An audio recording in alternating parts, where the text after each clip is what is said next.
فرمایا کہ قل افغیر اللہ تأمرونی اعبد ایھا الجاہلون. جو پیچھے یہ 3 دلائل ہم نے بیان کیے معبود ہونے کے لیے سکتا ہے.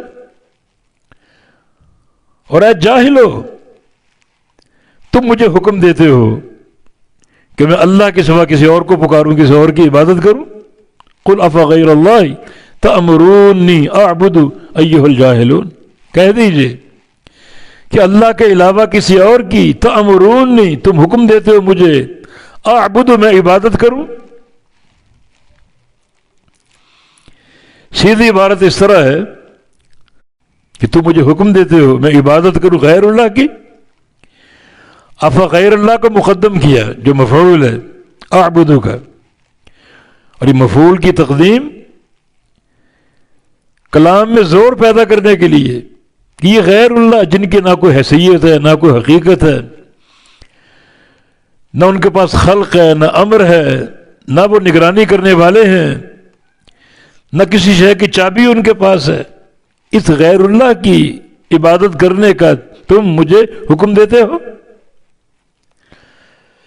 کیا بہکی باتیں ہیں یہ، اور کتنا یہ حقیر تمہارا یہ حکم، اور کتنی حقیر یہ بات ہے.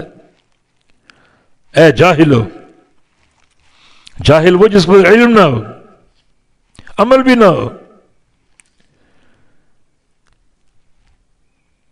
اے جاہلو، ان قرآن کا خطاب کتنا وعید سے بھرا ہوا، تنبیہ سے بھرا ہوا کہ یہ باتیں جاہل کی باتیں، جاہلانہ باتیں ہیں.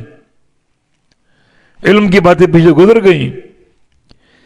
اللہ تعالیٰ کا معبود ہونا اس بنا پر کہ وہ خالق ہے، مالک ہے، تصرف اس کے پاس ہے، تدبیر اس کے پاس، امر اس کے پاس.